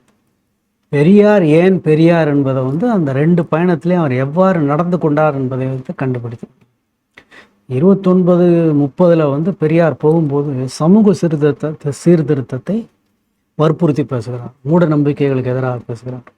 54-55 போகும்போது அவர் முதன்மைப்படுத்துவது என்னவென்றால் சொல்கிறார், இனிமேல் நீங்கள் நாடு விடுதலை பெற்று விட்டது, காலனிய ஆதிக்கம் நீங்கி கொண்டிருக்கின்றது, நீங்கள் இனிமேல் உங்கள் தாய் நாட்டை பற்றி யோசிக்காதீர்கள், நீங்கள் இருக்கக்கூடிய இந்த நாட்டிலே நீங்கள் கால் ஊன்றி இந்த நாட்டினுடைய குடிமக்களாக ஆகி நீங்கள் உங்களுடைய அடையாளத்தை அதில் வரையறுத்து கொண்டு நீங்கள் வந்து செயல்பட வேண்டும் சொல்றார். எப்படிப்பட்ட ஒரு பெரியார்ன்றது அப்போதான் நமக்கு தெரிஞ்சுக்கணும். எந்த அளவுக்கு அவர் போறாருன்னா அவருடைய நாத்திக கருத்துக்களை கூட வந்து மென்மைப்படுத்தி விடுகின்றார். நான் அங்கே போய் அந்த சமயத்தில் நாத்திக கருத்துக்களை பேசி பகைமையை வந்து வளர்க்கவில்லை. அதுதான் அதனால்தான் அவர் பெரியார். அதே போல் அண்ணா வந்து பயணம் செஞ்சிருக்கிறார். இப்படியெல்லாம் நடக்கும்போது அந்த சமயத்தில் இந்த விவாதம் நடக்கின்றது. அதாவது புதுமை பித்தனை பற்றி அவ்வளவு கட்டுரைகள் தமிழ்நாட்டில் கூட வந்ததில்லை. அப்படிப்பட்ட ஒரு விவாதம், காத்திரமான விவாதம். அந்த விவாதத்தில் வந்து இருவர் மிகச்சிறப்பாக வந்து இடையீடு செய்கிறார்கள். ஒருவர் கந்தசாமி வாத்தியார் என்று சொல்லக்கூடிய சுப நாராயணன் என்கின்ற ஒரு எழுத்தாளர். அந்த எழுத்தாளர் மீது வந்து புதுமை பித்தனுக்கு மரியாதையே கிடையாது. ஆனா அது அவருக்கும் தெரியும். ஆனா அவர் என்ன சொல்றாரு, புதுமை பித்தனை என்ன மதிக்கிறாரோ இல்லையா அது இல்லை, புதுமை பித்தன் மேதை அப்படின்னு சொல்றாரு. அதே போல தும்பி என்கின்ற வை திருநாவுக்கரசும் அதே போல் அவர் எப்படிப்பட்ட ஒரு எழுத்தாளர் என்பதை வந்து காட்டுறார். ரொம்ப ஒரு முக்கியமான ஒரு அந்த கதையில தான் 2 வெர்ஷன். கடைசியில் வந்து பிறனில் விளையாமை அப்படிங்கிறது திருக்குறள்ல இருக்கு. இப்போ அதை வந்து மறுத்துதான் இவர் அந்த கால சூழ்நிலையில ஒரு விஷயத்தை எழுதுறாரு. அப்போ அந்த விவாதங்கள்லேயே அது பேசப்படுது. பிறநில் விளைதல் இருக்கிறதுனால தானே வள்ளுவரே அந்த காலத்து பிறநில் விளையாமல் எழுதியிருக்காரு. அப்போ அதை இலக்கியத்தில் பேசல என்ன தப்பு, ஒரு மேதையாக இருந்தால் பேசதான் செய்வாங்க அப்படின்னு சொல்லிட்டு புதுமை பித்தனுக்கு ஒரு டிஃபென்சிவா கடைசியில் இப்படியெல்லாம் நடந்து விடுமோ என்று பயமா இருக்கிறது, எனக்கு பயமா இருக்கிறது என்று முடிக்கிறாரு. அது அந்த இது எந்த வருஷம் எப்போ பண்ணது? அதாவது 2 முறை புதுமை பித்தனுடைய வாழ்நாளில் அந்த கதை வருதுங்க. ஒன்று ஜோதியில் வந்தது 1938 அல்லது 39 வர்றது, அது ஒரு கதை. அப்புறம் 47 முல்லையில் இன்னொரு முறை வருது. ஓகே. இப்போ அந்த சமயத்தில் அந்த ஒரு வரியை அதாவது உண்மையாக நடந்தது என்று எழுதிய கதையை 2வது முறை அவர் எழுதும்போது நடந்து விடுமோ என்ற பயமாக இருக்கிறது என்கின்ற வகையில் அதை மாற்றி விடுகிறார். அது அவர்கிட்ட அவர் பல கதைகள் இது போல கடைசியில் முடிப்பை லேசா மாத்துறார். ஆண்மை ஆண் சிங்கம் என்கின்ற அந்த கதையிலையும் அதே போல பண்ணுவார்கள்.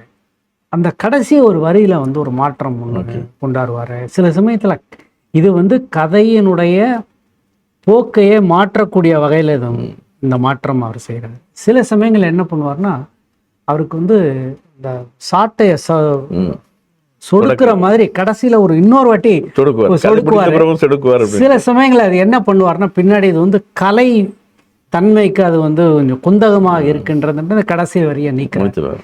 அது அவருடைய அதாவது மேதையை நம்ம எதுவுமே கேள்வி கேட்க முடியாது. மேதையை நாம் படிக்கிறோம், ரசிக்கிறோம், வேண்டியதை எடுத்துக்கொள்கிறோம். ஏன் எதற்கு என்றெல்லாம் மேதையை நம்ம கேள்வி கேட்க முடியாது. இப்போ இவரை பற்றிய புதுமை பித்தன் பற்றிய மதிப்பீடுகளில் பல்வேறு மதிப்பீடுகள் இருக்கு. நானே படிச்சிருக்கேன். 1970களில் கணையாளி கடைசி பக்கங்கள் எழுதும்போது சுஜாதா ஒரு வரி எழுதியிருப்பார். நான் ஒரு சிறுகதை தொகுப்பு வெளியிடலாம் இருக்கிறேன், தமிழில் உள்ள சிறந்த சிறுகதைகளை தொகுத்து, அதில் கண்டிப்பாக புதுமை பித்தன் கிடையாது அப்படின்னு எழுதியிருப்பார். அதுக்கப்புறமா பின்னால் அவர் எழுதும் பொழுது புதுமை பித்தன் மேஜிக் அப்படின்னு சொல்லிட்டு புதுமை பித்தன் எவ்வளோ பெரிய எழுத்தாளர் அப்படின்னு எழுதியிருப்பார். இந்த மாதிரி தீக்காசி அவர்களும் முதல்ல வீர வணக்கம் வேண்டாம் அப்படின்னு எழுதினவர் பின்னால் புதுமை பித்தனை பாரதிக்கு ஈக்குவலாக வச்சு நிறைய இதில் எழுதியிருக்காரு. இந்த மாதிரி ஒருத்தர் நிறைய பேர் அவர் முதல்ல ஏதோ ஒரு காரணத்தால் அவங்கள அவங்க இயக்கம் சார்ந்தோ அல்லது வேறு காரணங்களுக்காகவோ அவங்கள அவரை சரியாக மதிப்பிடாமல் பின்னால் மாற்றிக்கொண்டு நான் நிறைய பேர் பார்க்குறேன். இந்த போக்கு எப்படி ஏற்பட்டிருக்கும் அப்படின்னு நினைக்கிறீங்க? இதிலிருந்து நாம் பெற்றுக்கொள்ளக்கூடியது என்னவென்றால், புதுமை பித்தன் புறக்கணிக்க முடியாதவர், அது ஒன்று. அப்புறம் ஒரு பெரிய கலைஞன் பற்றின ஒரு பார்வை அப்படிதான் ஒரே மாதிரி இருக்கு. அது மேலே கீழே போயிட்டு வந்துட்டே இருக்கும். இன்றைக்கு ஒரு கதை நமக்கு முக்கியமானதாக படும், கொஞ்ச நாள் கழிச்சு பார்த்தா அந்த கதை அவ்வளவு சிறந்ததில்லை, அதை விட இது சிறந்த கதை என்று தோன்றும். அது கலைஞனுடைய அதுக்கு ஒரு அடையாளம் சொல்லலாம். திருக்குறளே இருக்குது. 1330 குறளையும் ஒரே மாதிரி ஒரே சமயத்தில் முக்கியமானதுன்னு நம்ம கருதலாம். இன்றைக்கு ஒரு குறளுக்கு நமக்கு முக்கியத்துவம் வருது. காலம் மாறும்போது அப்போது அதில் இருக்கக்கூடிய இன்னொரு குறளோ இன்னொரு அதிகாரமோ முதன்மை பெறும். அப்போது கலைஞன் மாறுறது, அவனுடைய எழுத்தினுடைய முக்கியத்துவமும் அதனுடைய பெருமதியும் மாறும். இப்போது இவரே புதுமை பித்தனே ஒரு இடத்துல சொல்லுவார் இல்லையா, அதாவது இந்த பிள்ளையார் கோயிலில் சாமியினுடைய மதிப்பு எப்படி உயரும் அப்படின்னா, டைஃபாய்டு ஜுரங்காரனுடைய வரைபடம் மாதிரி கிராஃப் மாதிரி மேலே கீழே போயிட்டு வந்துட்டு இருக்கோன்னு சொல்கிற மாதிரி அப்படி நடக்கும். நம்ம ஒரு வயதில் சின்ன வயதில் நமக்கு பொன்னகரம் மிகச்சிறந்த கதையாக தெரிஞ்சது. செல்லம்மாள் எனக்கு அந்த வயதில் அந்த அளவுக்கு தெரியல. இல்லை, அதில் சில வரிகள்லாம் மறக்க முடியாத வரிகளாக இருந்தது. அவர் ஒரு வரி எழுதியிருப்பார். அதாவது அவர் பிரம்மநாயகம் பிள்ளை அவர் வாழ்க்கையில் ஏறி வந்த மேடு பள்ளங்கள் எல்லாம் ஒரு தோற்றம் தான், அது உண்மையில ஒரு பெரிய சரிவு. ஓகே, அந்த வாழ்க்கை சரிவு என்பதில் ஒரு மேடு பள்ளங்கள் இருந்திருக்குன்னு எழுதுறாரு. அதெல்லாம் ஞாபகம் இருக்கு. அப்புறம் அதே போல செண்பகராமன் பிள்ளைய பற்றி எழுதுறாரு. என்னுடைய செண்பகராமன் பிள்ளை இருட்டில் போனார், இருட்டில் வந்தார் அப்படின்னு எழுதுறாரு. இதெல்லாம் இருக்குது. சித்தின்ற ஒரு கதை இருக்கு இல்லைங்களா, சித்தின்ற கதை சின்ன வயதில் படிக்கும்போது நல்லா தான் இருந்தது. ஆனால் இன்றைக்கு படிக்கும்போது அதுக்கு வேற ஒரு தன்மை வருகின்றது. அதாவது இந்த உலக பந்தங்களை விட்டு விட்டு போகிறதுக்கு ஒருவர் முயற்சி செய்கிறான். வெறும் வீட்டில் உட்காந்துட்டு அதை யோசிக்கல, சுடல வைராகியம் மாதிரி இல்லாமல் வீட்டை விட்டே போகிறான். ஆனால் ஒரு சில ஆண்டுகள் கழித்து திரும்பி வந்து விடுகிறான். அது சித்தி அவனுக்கு வாய்க்கல என்பது. அந்த தலைப்பு வந்து ஒரு ஐரானிக்கல் தலைப்பு. சித்தி அடையாததான் சித்தி. இப்போ இதை வந்து நீங்கள் ஒரு 10-15 வயது இருக்கக்கூடிய ஒருவருடைய வாழ்க்கை அனுபவத்துக்கு இந்த கதை வந்து ஒத்து வராது. சார் இப்போ வந்து நீங்கள் பார்த்தீங்கன்னா தலைப்பில் வந்து எப்போதுமே அவர் வந்து ஒரு இது பண்ணுறாரு. இப்போ எக்ஸாம் ப்ரிப்பரேஷன் பற்றி ஒரு கதை இருக்கும், நிகும்பலைன்னு தலைப்பு வச்சிருப்பாரு. அது வந்து ரொம்ப இப்போ இன்னைக்கு படித்தாலும் ஒரு எக்ஸாம் ப்ரிப்பரேஷனுக்கு எப்படி ஒரு ஹிஸ்ட்ரி எக்ஸாம் ப்ரிப்பேர் பண்ணுறாங்க, அடுத்த சர்வீஸ் கமிஷன் எக்ஸாமும் பாஸ் பண்ணிடுவாங்க அப்படின்னு சொல்லி அந்த எக்ஸாம் ப்ரிப்பரேஷன் பற்றி ரொம்ப லைவ்லியாக எழுதியிருப்பாரு. அதுக்கு நீங்கள் சொல்கிற உதாரணம் மிகச்சிறந்த உதாரணம். அதாவது மிகச்சிறந்த படைப்பை வைத்து நீங்கள் ஒரு மேதையை வந்து மதிப்பிடக்கூடாது. நான் கூட முயற்சி செய்து ஒன்று சொல்லுவாங்க இல்லையா, 1 மில்லியன் வருடங்கள் ஒரு குரங்கு வந்து கட்டச்சில் அடிச்சுக்கிட்டே இருந்ததுன்னா ஹாம்லெட்டை எழுதுவதற்கான வாய்ப்பு உண்டுன்னு. இப்போ நானும் ஒரு மிகச்சிறந்த ஒரு கதையை எழுதுவதற்கான வாய்ப்பு இருக்கின்றது. ஆனால் சராசரியாக எழுதும்போது எப்படி இருக்கின்றது, விவியன் ரிச்சர்ட்ஸ் கிரிக்கெட் ஆடும்போது ஒரு சாதாரண ஒரு விளையாட்டு போட்டியில் ஒரு 20-30 ஓட்டங்களை மட்டுமே எடுக்கக்கூடிய ஒரு முறையில் அவர் எப்படி சிறப்பாடி அந்த சமயத்திலே அவருடைய மேதை வெளிப்படும். அவருடைய சிறந்த ஆட்டத்தில் மட்டும் அவருடைய மேதை வெளிப்படுறதுன்னு நம்ம சொல்ல முடியாது. அதுபோல் இந்த நிகும்பலை என்பது வந்து ரொம்ப சாதாரணமான கதை. சொல்லப்போனால் அன்னைக்கு படிக்கும்போது அது ஒரு பெரிய கதையாகவே தெரியல. அது காலேஜ் ஸ்டூடெண்ட்ஸ்க்கு தான் அதை புரிஞ்சுக்க முடியும். அது வந்து ரொம்ப கனெக்ட் ஆகும். 1935-36 எழுதியிருக்காரு.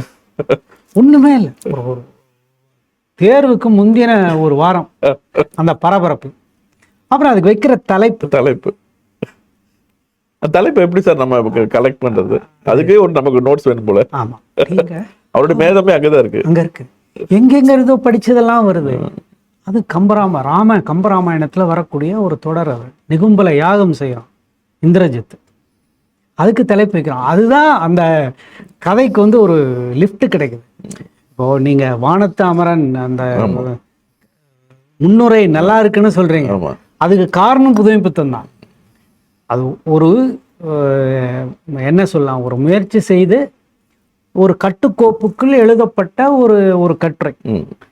அற்புதமான கட்டுரைன்னெலாம் ஒன்றும் சொல்ல முடியாது. ஆனால் வானத்து அமரன் ஒரு தலைப்பு வச்சதுமே பொருத்தமான அந்த கட்டுரை வந்து பரிமளிக்குது. பொருத்தமானதல்ல, அந்த கட்டுரையே பரிமளிக்குது. அதற்கு காரணம் அந்த மகுடத்தின் மீது வைக்கப்பட்ட வைரக்கல் வந்து புதுமைப்பித்தனோட வைரக்கல். அது வானத்தை அமரன்னு வச்ச பிறகுதான் அது பொலிவு பிறகு. அதுதான் புதுமைப்பித்தனுடைய. பல சமயங்கள்ல இப்போ அவரை பற்றி நான் ஒரு கட்டுரை எழுதினேன், அவனுக்கே பிச்சனானேன் அப்படின்னு ஒரு கட்டுரை எழுதினேன். அதனுடைய சிறப்பு என்பது நான் எழுதினதில்லை, அது அவர் புதுமைப்பித்தன் என்ற ஒரு பெயர் வைத்துக் கொண்டார். நமக்கு வந்து தேவாரத்தில் ஒரு தொடர். அப்போ இது ரெண்டுத்தையும் இணைக்கிறோம். இதுல வந்து தமிழ் மரபு, தமிழினுடைய வளம் அதுல போய் உட்காருது. அப்போ அது வந்து இது நம்மை போன்ற சராசரியான எழுத்தாளர்களுக்கு என்னைக்காவது ஒரு நாள் அது வாய்க்கும். இப்போ நம்ம கிரிக்கெட் விளையாடும்போது அந்த பேட்டில் ஒரு ஸ்வீட் ஸ்பாட்னு சொல்லுவாங்க. அது அந்த குறிப்பிட்ட இடத்துல அந்த பந்து அந்த தருணத்தில் படுவதால் அது வந்து ஒரு வழக்கமான வேகத்தோட அதிகமான வேகத்துக்கு போகுது. இது எந்த இயற்பியலினுடைய விதிக்குள்ளேயும் வந்து கட்டுப்படலை. அதை அடித்தவர் வந்து ஆஜானு பாகுவான ஒரு பீமசேனன் கிடையாது. ஆனால் அது ஒரு ஸ்வீட் ஸ்பாட். நம்ம சராசரி எழுத்தாளனுக்கும் மிக உயர்ந்த எழுத்தாளனுக்கு இருக்கக்கூடிய வேறுபாடு என்னன்னா, நமக்கும் அந்த ஸ்வீட் ஸ்பாட்டு என்னைக்கா ஒரு நாள் வாய்க்கும். மேதைகளுக்கு அந்த ஸ்வீட் ஸ்பாட் வந்து அடிக்கடி அமைஞ்சுக்கிட்டே இருக்கும். அதுதான் அவங்களுடைய மேலமை. இப்போ நான் நிறைவு கேள்விக்கு வந்துடுறேன் சார். இப்போ புதுமைப்பித்தனை பற்றி படிக்கணும் அப்படின்னா வாசகர்களுக்கு ஒவ்வொருத்தரும் ஒவ்வொரு விதமாக நிறைய கதைகளை சஜஸ்ட் பண்ணுவாங்க. நீங்கள் சஜஸ்ட் பண்ணக்கூடிய ஒரு 5 கதைகள். புதுமைப்பித்தன் வந்து ஏறத்தாழ ஒரு 100 கதைகள் எழுதியிருக்கார். எல்லா கதைகளிலுமே வந்து ஒரு மேதையின் கீற்று இருக்கும். அவருடைய மிக மோசமான கதைகளில் கூட அது இருக்கும். சில இதெல்லாம் விளையாட்டுக்கு எழுதியிருக்காரு, சிலது அவசரத்தில் எழுதியிருக்காரு. ஆனால் ஒரு 5-6 கதைகள்னு சொன்னோம்னா வகைக்கு விதவிதமான கதைகளுக்கு அப்படின்னு சொல்லலாம். ஒரு காஞ்சனை ஒன்று சொல்லலாம். அது வந்து ஒரு ஒரு ஒரு ஒரு ஹாரர் ஸ்டோரியை வந்து ரொம்ப இயல்பாக கொண்டாடுறாரு. கடவுளும் கந்தசாமி பிள்ளையும், பொன்னகரம், செல்லம்மன், சித்தி, கல்யாணி, சாப விமோசனம். சாப விமோசனம் வந்து எத்தனையோ பேரை வந்து உலுக்கி எடுத்த ஒரு கதை. ஒரு சர்வசாதாரணமாக ஒரு 20-25 கதை சொல்லலாம்.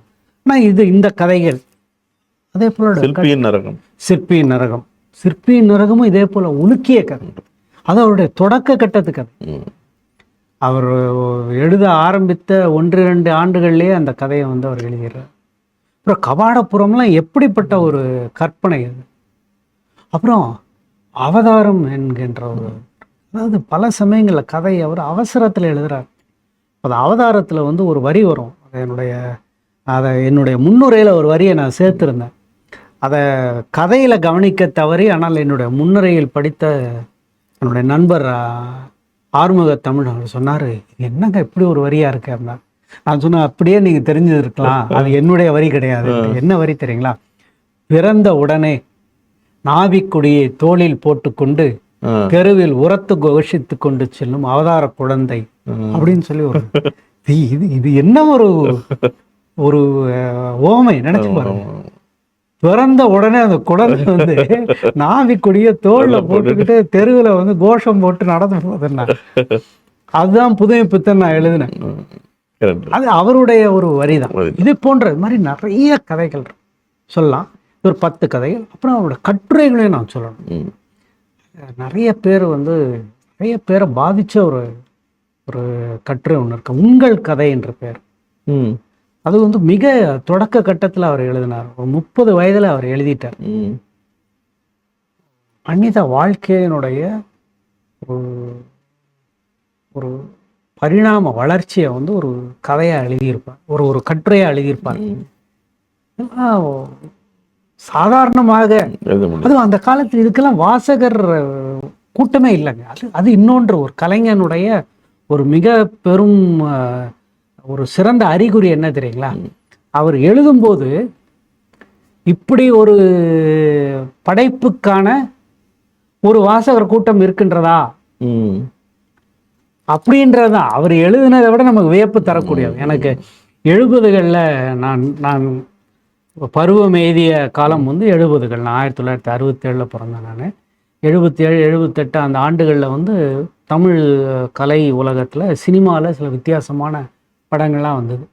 இப்போ அதில் எனக்கு உதிரிப்பூக்கள் படம் புதுமை பித்தனுடைய சிற்றன்னையினுடைய கதையை அப்படின்னு சொல்லிட்டு அவர் எடுத்துருப்பார். அந்த படத்துக்கும் சிற்றன்னைக்கும் எந்த சம்பந்தமும் கிடையாது. வழக்கமாக நம்மளோட தமிழ் சினிமாக்காரர்கள் அப்படியே முழு பூசணிக்காய சோத்துல மறைக்கிற மாதிரி மற்றவங்க கதையை வந்து திருடி பயன்படுத்துவார். உதாரணத்தையே சொல்கிறேன், புதுமை பித்தனை வைத்தே சொல்கிறேன். புதுமை பித்தன் எழுதிய வாக்கும் வக்கும் என்கின்ற நாடகத்தை அப்படியே திருடி புதுமை பித்தனுடைய பெயரும் போடாமல் புதுமை பித்தன் வாடிக்கொண்டிருந்த புதுமை பித்தன் குடும்பத்திற்கு 10 பைசா கூட கொடுக்காமல் எடுக்கப்பட்ட படம் ஏபி நாகராஜனுடைய சரஸ்வதி சபதம்.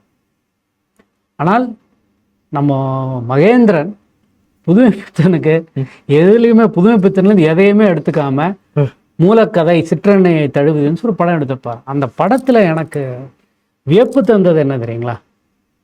அந்த படம் வெற்றி பெற்றது என்பதெல்லாம் கூட இல்லை, இப்படி ஒரு படத்தை எடுக்க முடியும் என்று அன்றைக்கு ஒரு இயக்குனர் நம்பி ஒரு வெகுஜன திரை தளத்தில் ஒரு படத்தை எடுக்கிறார். இப்படி ஒரு படத்தை எடுக்கிறார். எனக்கு அதுதான் வியப்பு. அதே போல தான் புதுமை பித்தன் 36, 37ஆம் ஆண்டுல யாருக்காக இந்த கட்டுரை எழுதியிருக்கிறார்? எந்த வாசகனை மனதில் கொண்டு அந்த கட்டுரை எழுதி? உங்கள் கதை என்னால் நம்ப முடியவில்லை. அப்படி வந்து அப்புறம் அவருக்கு சில கட்டுரை கதைகளுக்கு முத்தாய்ப்பை பற்றி நான் சொன்னேன். கட்டுரைகளை அல்லது கதைகளை தொடங்குறதுலேயும் ஒரு பெரிய ஒரு இது இருக்கும். நான் ஒரே ஒரு உதாரணம் சொல்கிறேன். மறக்க முடியாத ஒரு தொடர். எப்படி புதுமைப்பித்தனை பாராட்டியதால் சுந்தர ராமசாமி மீது எனக்கு ஈடுபாடு ஏற்பட்டதோ, அதே போல் பாரதிதாசனை பாராட்டியதால் புதுமைப்பித்தனுக்கு மீது எனக்கு இன்னும் கூடுதலா மரியாதை வந்தது. அவர் எழுதியிருப்பார் பாரதிதாசன் பற்றி கட்டுரை, உங்களுக்கு எல்லாருக்கும் தெரியும். முதல் வரி, பாரதியார் இன்று நமக்கு வைத்துவிட்டு போயுள்ள சொத்துக்களில் முக்கியமானவை குயில் பாட்டு, கண்ணன் பாட்டு, பாஞ்சாலி சபதம், கனக சுப்புரத்தினம் என்கின்ற பாரதிதாசன் என்று ஒரு வரி. இன்றைக்கு வரைக்கும் வந்து பாரதிதாசனை பற்றி எத்தனையோ புத்தகங்கள் வந்திருக்கின்றன. இந்த மாதிரி ஒரு வரி இல்லை. ஆனால் பாரதிதாசன் யார் என்பதை சொல்லக்கூடிய இந்த ஒரு வரி, இதை எப்போ எழுதின? 44 எழுதினார். அதற்கு பிறகு இந்த 80 ஆண்டுகளில் அதை வெல்லக்கூடிய ஒரு வரியை இன்று வரை எந்த ஆய்வாளனும் எந்த ஒரு கட்டுரை ஆசிரியனும் எழுதவில்லை. இதுதான் மேதை என்பது. ரொம்ப அற்புதமாக சொன்னீங்க சார். நம்மளுடைய மாணவர்களுக்கு புதுமைப்பித்தனுள் நுழைவதற்கு இந்த பேட்டி வந்து இந்த நேர்காணல் வந்து ஒரு நல்ல தூண்டுதலாக இருக்கும் என்று நினைக்கிறேன். உங்களுடைய நேரத்தை ஒதுக்கி இங்கே வந்து நீங்கள் பறந்துக்கிட்டே இருக்கிற ஒரு சிகாகோ, லண்டன்ல எல்லாம் வகுப்பெடுக்கிறவங்க இங்கே வந்து எங்களுடைய மாணவர்களுக்காக இன்றைக்கு இந்த புதுமைப்பித்தன் பிறந்தநாள் என்று உங்களுடைய அனுபவங்களை பகிர்ந்து கொண்டதில் நான் வந்து மிகுந்த மகிழ்ச்சி. தமிழ்நாடு அரசின் சார்பாகவும் அகில இந்திய குடிமைப்பணி பயிற்சி மையத்தின் சார்பாகவும் நன்றி தெரிவித்துக் கொள்கிறேன் சார். புதுமைப்பித்தன் பிறந்த நாளில் புதுமைப்பித்தனை பற்றி பேச கிடைத்த வாய்ப்பை நான் ஒரு மிக பெரும் பேராக கருதுகிறேன். நன்றி.